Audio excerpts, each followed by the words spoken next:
Okay, good morning, good afternoon, and good evening, wherever you are. Welcome to our next episode of Masters of Product. In our studio today, we have Kirk. Kirk Windisch has over 30 years of experience in software development and IT. He has held leadership positions at Ford, GameStop, and Novant Health. And probably the most important part you want to know about Kirk is that he's also a good friend. Kirk and I met, believe it or not, at GameStop eons ago when I was working with IBM and I was helping them through some of their IT initiatives. So Kirk, welcome to the show. As for me, my name is Mustafa Kapadia. I actually help product teams leverage AI so that they can be more effective and more efficient.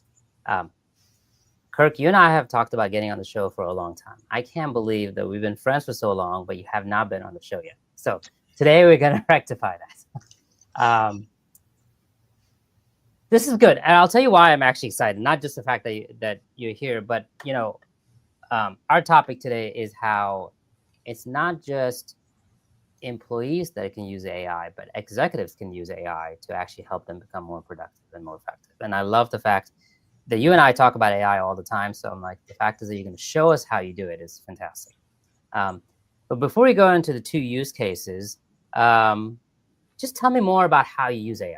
Right? I mean, you're an avid user of AI. You actually didn't even attend my boot camp. But I'm curious to see, what are you using it for, both personal and professional? Sure. So first and foremost, thanks for having me on. It is overdue, and I'm happy we're able to finally pull this together.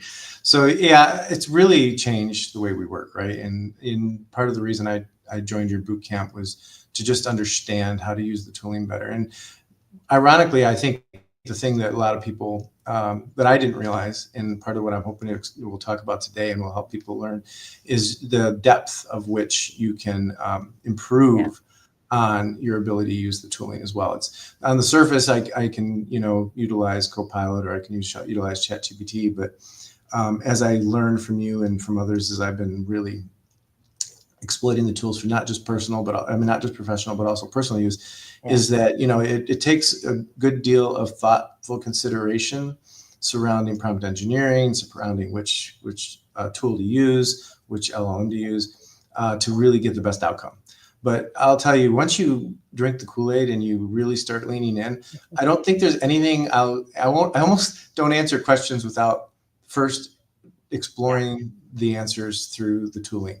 Because once you understand the fact that A, our retention isn't perfect, and B, things change so quickly, that using the tooling really is allowed me as an executive to improve my ability to give good answers, thorough answers, and more current answers to questions. And it's in my home life, it's interesting. Everything from the trivial things that you would think would be super niche, and it would never be able to give me a good answer. I get the answers, and I'm usually astounded that at the level of detail. And a task that normally would have taken me 3 hours of research takes me 15 minutes, and then I'm done. So it's really changed the way I work and the way I live, for sure. Yeah, totally. I almost think that if you know how to use AI effectively, it helps you see around corners, right? Because it gives you those blind spots that you may never have thought about. And it's like, yeah, of course that makes sense. Right. Now I can use that for anything. And so, yes, I use it personally. Of course, you use it personally. In fact, last night I had my 11-year-old son. He uses it as well. And he was trying, and we share one of my paid accounts. And so he was showing me his chat, and he's like, "Dad, I'm going to buy this PC." And one of the questions he asked ChatGPT is, "How do I convince my dad to buy this PC for me?" And he was using those arguments for me. So if 11-year-old can do it, that's I'm amazing. sure we can do it to convince somebody to do something. Yes. I mean, there is still the need to triangulate, and the need to do your own research, and the need to ask other experts that have experience in the field. But for sure, for a lot of use cases, the value is 80-20 right out of the box. I agree. Yeah. And actually, you make a good point. Like, it's not like when ChatGPT or Claude answers the question, you take it for work, right? You still have to put in the human insight to make it worth it. because there's going to be a lot of stuff in which it's just junk or it doesn't make any sense. Right. Anyway, let's actually go into the examples because that's what we're here Sure. for. Yes? Sure. So you're going to present 2 examples. Why don't you share with us the 2 examples we're going to talk about, and then I'll bring your screen up and we can talk more. Sure. So the 2 examples that we use, one is a pretty mundane example that everybody probably would think of to use, but I want to talk about, the challenges with it, which is really comparing, doing jobs resume comparisons and helping find talent. Feeding in the information from candidates, especially with hundreds of submissions and complex requirements for the position, and then being able to create a prompt that really tailors the what you're looking for in the job role and what you're looking for in the candidates has been an accelerant. And I could show you a very simple example. Yes. The second one's more robust that we're going to go into. And then the second example, which we'll go into much more depth on, was one of my friends came to me and said, I worked in wealth for a while. And one of my friends came to me and said, hey, how do I find the best advisor for me? And I said, well, that sounds like a perfect application for ChatGPT. So we worked together. She actually is in technology. And so she actually did the prompt engineering herself, which was awesome. And then we explored how to get the best answer out of the different engines. And actually we achieved an amazing result, but there was a lot of learnings along that journey that we'll share today. That's perfect. Yeah, I want to focus both on the examples and then the learnings as well. So why don't we go right in the example? And I like the first example because as leaders, we're always evaluating candidates, right? Just either internal promotions or just external hires. And so it's kind of nice to actually have a second brain to help us. I'm going to bring your screen up, and then why don't you walk us through it? Yes? Sure. So the first example I won't spend a ton of time on because I have it's more basic. But you fed in candidates and resumes, and really crafted the prompt to ask for what are the key attributes that the person would need to have in order to be successful in the role, and feeding in the candidates' resumes, feeding in, giving the LinkedIn links to their attributes and their backgrounds. The engine does return a very thoughtful answer. Now, this is a more basic return, but I just wanted to kind of state the fact that it really is what you put in is what you get out. So if you think through the prompt in a very thoughtful way, you can't just say who's the best candidate, right? The question becomes, given the fact that I need somebody who has a great experience in healthcare or whatever the vertical is, given the fact that I need them to have had senior leadership roles, et cetera, compare the candidates. And that's just an example of the basic beginning of the prompt. But, just feeding in the resumes and this asking the engine to return the one that was best suited for the position, even with the position description led to an even better result.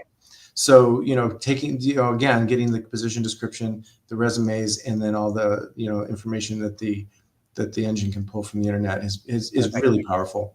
Yeah. And, it's not always perfect, but it's great at narrowing the field and helping you find it. It's a great first draft, right? It does the initial thinking for you so that then you can actually then fine tune it. Yep. What you have us on the screen, is that the output? I'm assuming. Yes, this is the output. I anonymized it, and actually, it's funny. We were working on how to anonymize it. We just had the AI anonymize it, which was another example of a use case. Literally, like less than 2 minutes before this call, Kirk's like, Mustafa, I can't use this example. There's too many people's names on it. I'm like, just use AI, and it was done. Yep. I'm curious, are you going to run this prompt? Are you going to show the prompt? But I do have some questions on this. No, I'm not going to do this one, but go ahead and ask your questions. So the next one, I actually have the prompt and I have the outputs. We'll go through those. When you did this one, what did you end up doing? Did you end up feeding each resume and the job description into AI? Correct. Okay. Correct. But then I also asked the AI to look at the internet and, use information that they could pull from LinkedIn, and so I gave it the LinkedIn URLs and other sources. So it wasn't just the sterile resume and it wasn't just the sterile job description. Good, yeah. And then when you did you do it in the 2 steps that we talked about in the bootcamp, in which you first take the resume, you first take job description and kind of what the key criteria are, and then feed in a resume against those criteria, right? Correct. Perfect. I think that's good. Because you know as well as I do that if you give too much information, it kind of gets confused. Yeah, and that's the other thing that I learned is that you're exactly right. And even if I found that if I take the job description and really seriously bullet it into just the major components, that was more effective than feeding in, all of the, the nice to haves and so again, you're right. Getting the prompt down to the really important assets or the important facts is critical. Yeah.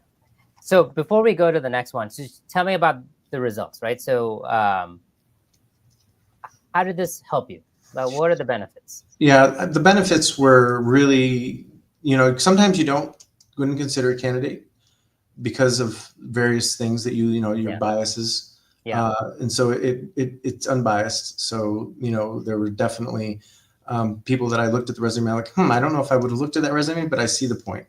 And so that was helpful. And then just sifting through just the time it takes to work through all of the resumes and find the experiences that match, it really accelerates the process. Yeah.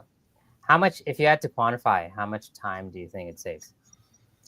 That's a great question. I would say, a normal search, takes you over duration weeks, but, you spend probably at least 8 to 10 hours, personal time looking through resumes. And, you can cut that down in half, if not more. Mm-hmm. Yeah, totally. And how many, and I mean, I used to look at resumes almost on a daily basis when I was at Google and IBM, right? That's just part of the job as a leader. So I'm assuming you at least run this at least once a month or maybe more. Oh, frequently. Yeah. Yeah, frequently.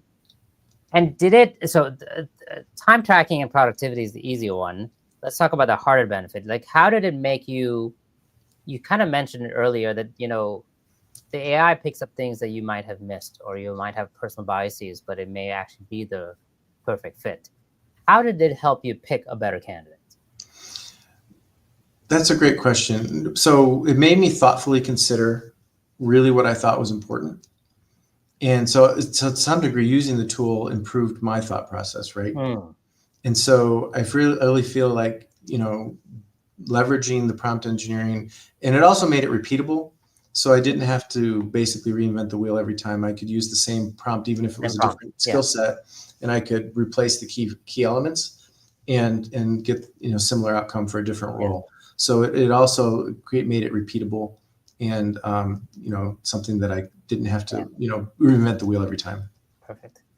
And then the other one is, did one of these candidates actually make it to the next round? That's a great question. This is a fictitious one for this. We did that on purpose. The next one's a real one.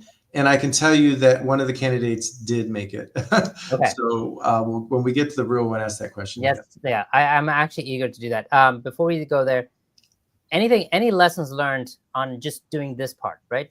Listen, leaders always tell their teams to use AI to be more productive, right? But sometimes leaders need to take the lead and show people how to use AI. Right? Yeah, the biggest thing there has been talking to my developers about using Copilot. Yeah, we've seen 30% productivity gains in writing unit tests and converting code. And it's interesting. A lot of the developers will say, "Well, Kirk, I feel like using the tool takes me out of practice or puts me into a situation where I'm reliant." And my feeling to that is like, well, that's like saying you autocomplete in your IDE is making you reliant, or that's like saying, a debugger for those of us who have been around for a while is going to make you reliant. And, the tooling that you have to use. You absolutely have to use it, because those that will use it, they'll become more efficient and they will be able to outpace the individuals who are not using the tooling. And that disparity is going to become prevalent, and it's going to become wider and wider. I completely agree. Right. Yeah. I think the fear of being over-reliant is one of the things that I see in product managers as well. Right. There's multiple fears. I think if I had to do the top 3, number 1 is they're afraid of losing their job. Second is the fact is that they actually don't trust the output. And third is over-reliance, or at least for product managers, is loss of creativity and innovation, because that's how they actually build. Right. The opposite happens, though. I took your course and I've actually used it for user stories. and I ran through a simple paperless user story that we had actually implemented already. And we found 5 use cases that we hadn't considered. There you go. And so the creativity definitely still will exist, because there's always going to be things that are new that weren't, that weren't vetted already. But they're for the things that, that have been solved, or for the use cases and user journeys that are used across verticals. You can't beat the tooling. Yeah, and I think that's what happens is that when people come in with these preconceived points of view or fears, and then when they start using the tool, they realize that it's really not founded, right? In many ways, it actually enhances your work, correct, as opposed to takes it away. 100%. Anyway, let's go to the second one, because I know the second one. This is the one I'm more excited about. Tell us more. Yeah. So again, this was the one where my friend came to me and said, "Hey, how do I find a good wealth advisor?" And a lot of times that's a word of mouth discussion, or it's a referral, or somebody will have run into somebody, so it could be an incidental meeting through networking. But to really, find somebody who's a good fit for you, we turn to the engine. And so she sent me this, and I took out all of the information that was, I made it anonymous, but you can see all the things in the back of her head that she wanted to make sure she achieved when she chose her wealth advisor. Here's how much I'm going to be investing. I want somebody who's proven over this period. I want somebody who's experienced in all these different vehicles. I want to make sure that the fee structure is something that I understand. And also I want them to be tailored to my culture and my lifestyle. And so she included all that in the prompt, and it'll be interesting. I'll walk through. We fed this into Cloud AI, Perplexity, Gemini, ChatGPT, and then Gemini Deep Research. And I want to walk through what we got. Yeah, please do. And actually, you make a great point, because a lot of people, what they do is they run the prompt once in one large language model. But why do that, right? You have all of them available to you. You can actually do it all at the same time. It's just a matter of opening another tab. Yep, 100%. Right? So here's the Cloud AI response. And you can see it was underwhelming because we didn't get any names back. Yeah. It was more of a generic response on this is how I would approach finding a person. And so, that wasn't super valuable. But so we said, okay, well, let's go down to the next engine. We fed it into Perplexity, and this one is it'll jump out at you that Perplexity is really good at providing you all the references. Yes. And so whenever I feel like I need to go deeper or maybe cross-reference what I'm about to be told, I use Perplexity, because then I can go drill into each one of the references it used easily. And so this was helpful again, but it just still didn't give me names. And it still didn't really provide me the direction that she needed. Here's the Gemini response. It was getting better at that. It gave more detailed response, but again, no names. But the ChatGPT was the first one that came back with names. Yeah. And so as you can see, they gave detailed names, explained why for each one of these, why the financial planner was selected, and went into more details. And so this gave her a list to follow up with. And then finally, we fed it into Gemini Deep Research. Nice. And this was the one that really hit home, that really provided the background of all the people. And it gave us, this is the list that she ended up choosing from. So, you can see, you can go from the first engine. If I had just fed it the first engine, I kind of would have gave up. Yes. It's generic. It's not actionable at all. But and then you can also see as these engines mature, I fed this multiple times into Gemini Deep Research, and it's been getting better as well. Yeah. So that's something to consider is if you've gotten kind of good results, circle back on those and continue to use the engines. I agree. I actually see improvements in the models almost on a daily or weekly basis. Right? Even ChatGPT 4.0, which is relatively, or ChatGPT 4, which is a relatively old model, they're still making progresses on it, right? And I think they're getting better and better at their responses. So this is good. Did you ever try Grok? I'm curious. No, I have not. Do you want to do a live Grok one? Sure. And I would love to see how you compare it with the Gemini response.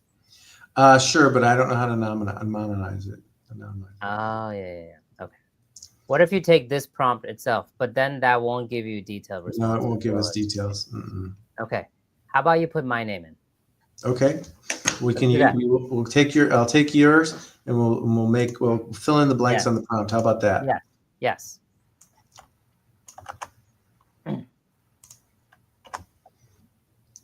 All right. So where are you located, sir? Let's say I'm in San Francisco.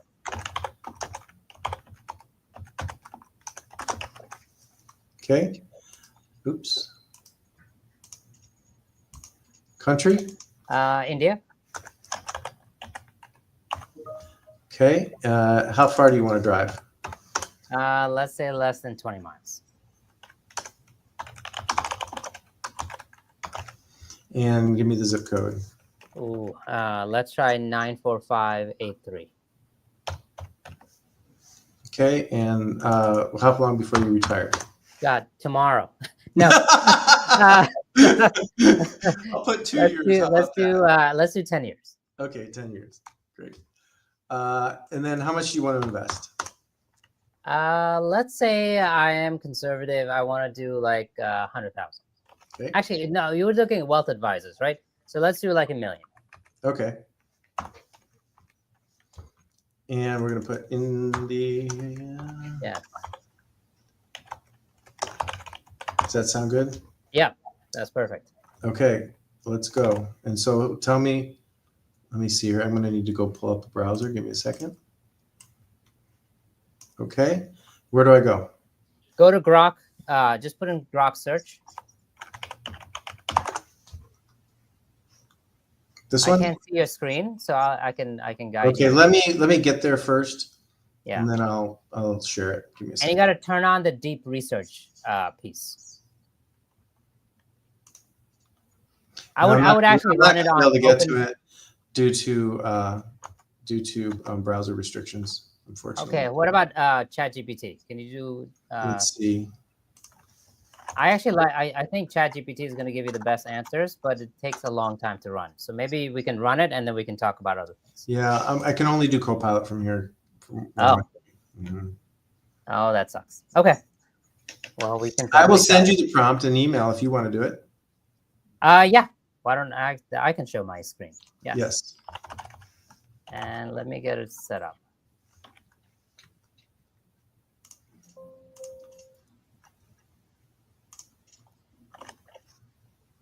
Okay, I sent it. You'll have it in a second. Okay. I am actually opening up Grok. I'm going to stop sharing.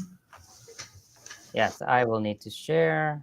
Let me go and see what's going on. You send it to me in an email? Yes. Yes. Mm-hmm. Okay. Let me just first present. Share screen.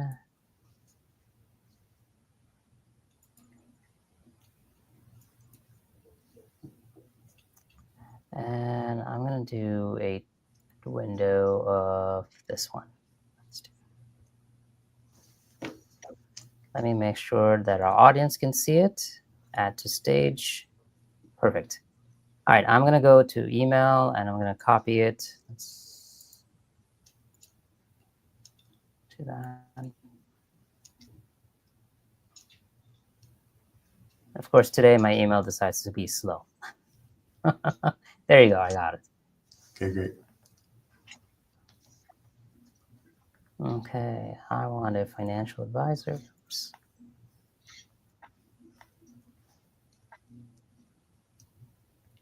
Control C. Okay, let's go here.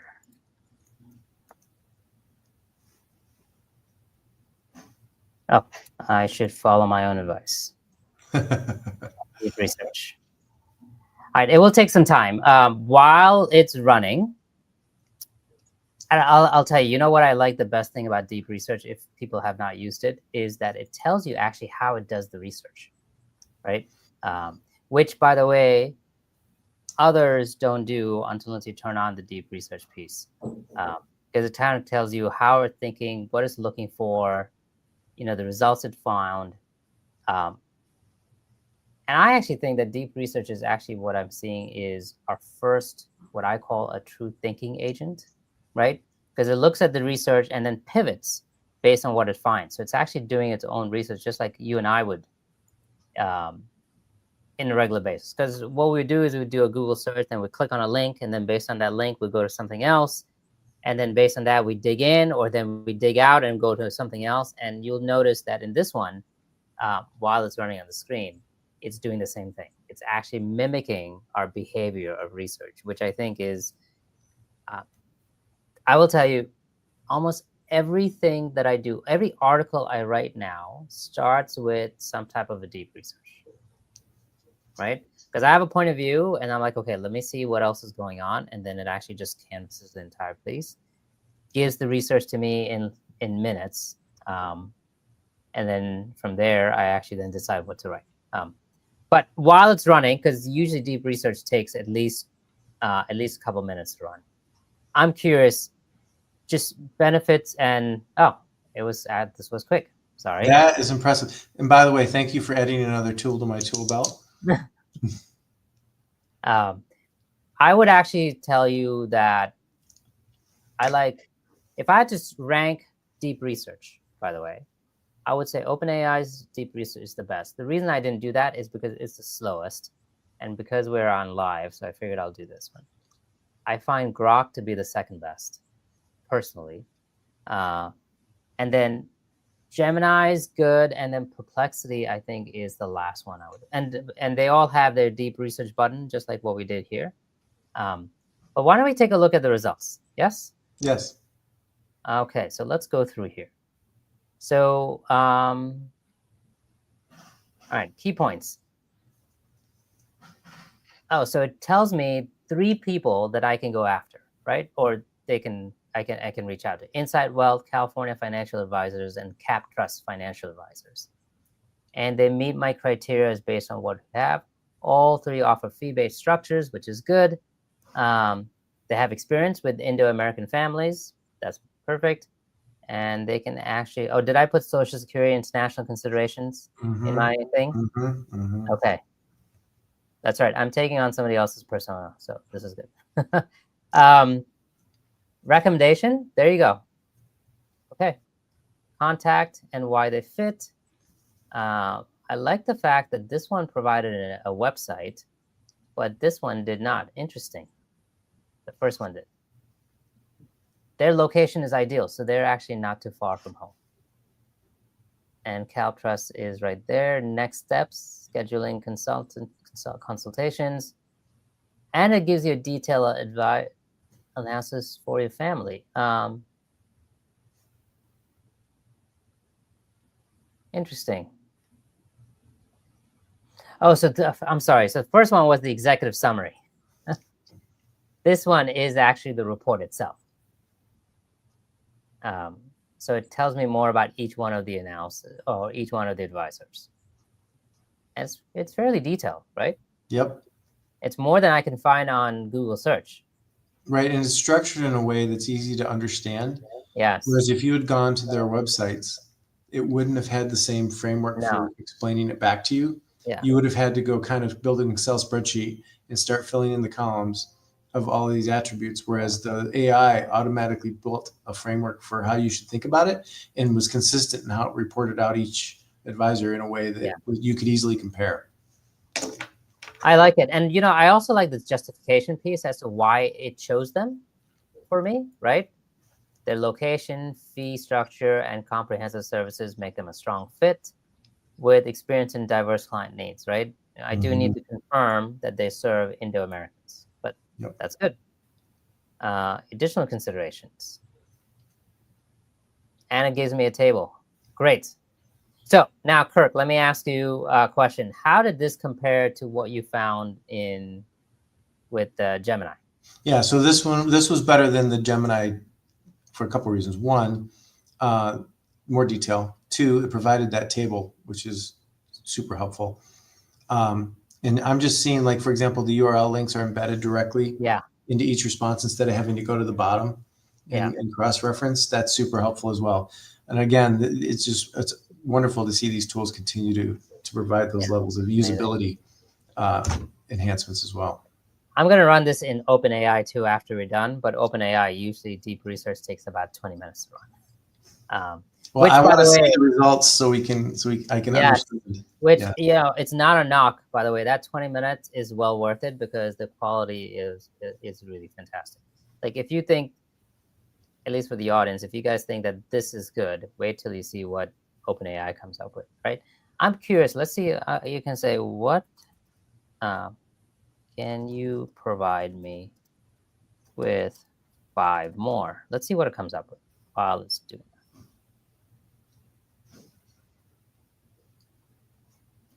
that. So Kirk, when you ran this, well, I think the benefits are quite clear, right? That just saved you a ton of time and research of going through going through Google search, looking at things, finding information out. And then, I don't know about you, but I never take notes when I do search, right? But this one, it's all there. Right. You don't actually have to worry about it, right? You don't have to write anything. You can just print it out and make your annotations and you're good to go. I'm curious, when your friend did this, did she actually find an advisor? Did she actually reach out to any of them? We're still on the journey. This is a pretty recent thing, so I need to follow back up. I'm sure she did, but you're right. The question would be did this lead you down the right path right out of the gate, or did you have to return to the engine, or did you they make a referral, or you'd find additional based upon that journey? I don't know the answer to that. Well, the other question that I'm thinking about as I do more and more is that, organizations and companies spend tons of money on SEO, right? To come on the top ranking in Google search. But now, how can they be discovered?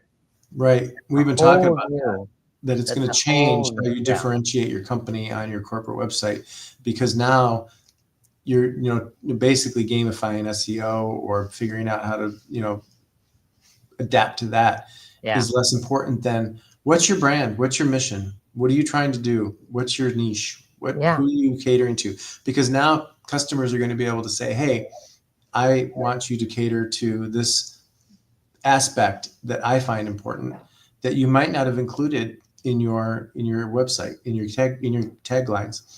So it allows you to provide a much more deep understanding of yourself, your company, your mission, vision, values. And I think that's going to be something that's going to change how companies. I do think so. And you know what, if you think about it, and the reason I'm thinking about it is because I'm actually just building a new website for my own company.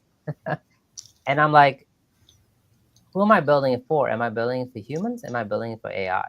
Right. Because it's 2 very different experiences, right? Mm-hmm. With AI, I can just put a Google Doc with all my information.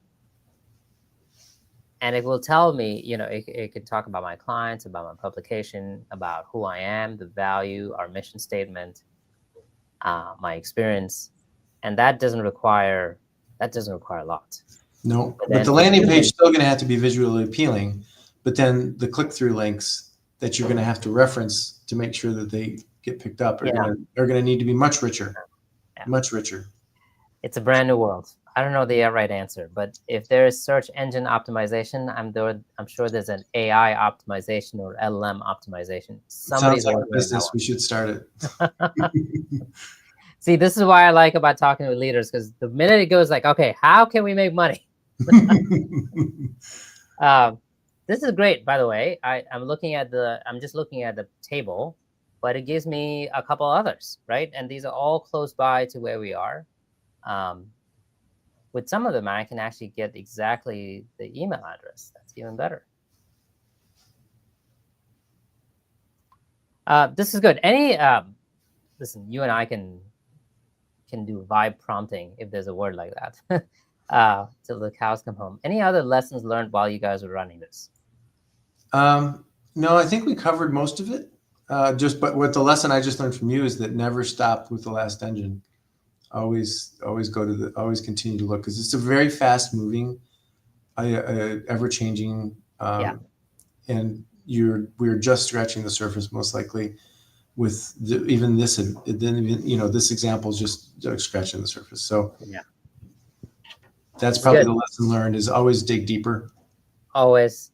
And even I think, yeah, we should definitely run in the other search engine in the with the OpenAI deep research and see what comes out. Yep. We only have a few minutes left, and we are just barely scratching the surface. So I'm going to ask one last question. So we kind of mentioned it earlier, right? Leaders want their teams to start using more and more AI, right? But in reality, leaders need to start using AI more and more because they have to set the example. So I'm curious, in your opinion, what's the best way to get started? Well, if you can't measure it, you can't track it. So one of the things is to measure the organization's use of it, and really the outcomes. Like, for example, we started tracking unit test coverage for some applications that were lower, and then we did lunch and learns and showed people, like, look, it really works. The people who were passionate about it, got them a stage, got them a voice, shined a light on that, and made sure that they were heard. And then just looking as always, bringing to the table advances. I mean, even what we're doing right now is part of that, is just highlighting the fact that as a technologist, we really need to pay attention. And then just talking to people and being an advocate and being vulnerable, because a lot of it is like, well, you had to use the AI. Well, yeah, we did, because I don't know everything. So that's part of it as well. Yeah, I agree. I think there's a lot of people who, executives included, who actually use AI first, and then it doesn't give them good answers, and they're like, this is just, it's all hype, right? Mm-hmm. But I think the ability, like what you have really done, which I really appreciate, is that you have forced yourself to learn a new way of working, right? And it's not just the fact that you came to my boot camp, which I very much appreciate, but the fact is you have learned from others as well, because there is a certain technique and a way of talking to AI. Just like when you learn about certain employees, that you talk to them certain ways, and with others you talk about other ways because you can get the most out of them. I think the same thing happens with AI too, and learning how to talk to AI is a new skill. Right? 100%. Even in your prompt, you could have done a very simple prompt saying, find me the best candidate. Mm-hmm. And you could have uploaded a bunch of resumes, and it would have given you subpar results. It didn't work. In fact, that's what I did the first time around, to be blunt and honest. And it doesn't yield the results you want. Yeah.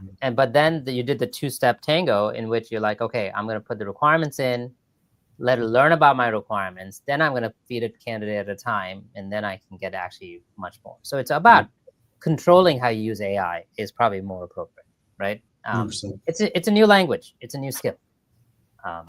That's good. And start small, right? Start with something like finding candidates and analyzing resumes, and then you can move up to actually, like you said, with unit testing, or help with product development, which is where I come in. 100%. This has been great, Kirk. I'm glad that we finally did this after so many years. Yes, thank you again for nudging and cajoling and making sure that we pulled this off. I really appreciate your help. Yeah. No worries. This has been fantastic. And thank you, audience, for listening in. Have a good one. Kirk, I got to figure out how to stop this thing. Thank you, guys. Bye for now. Take care.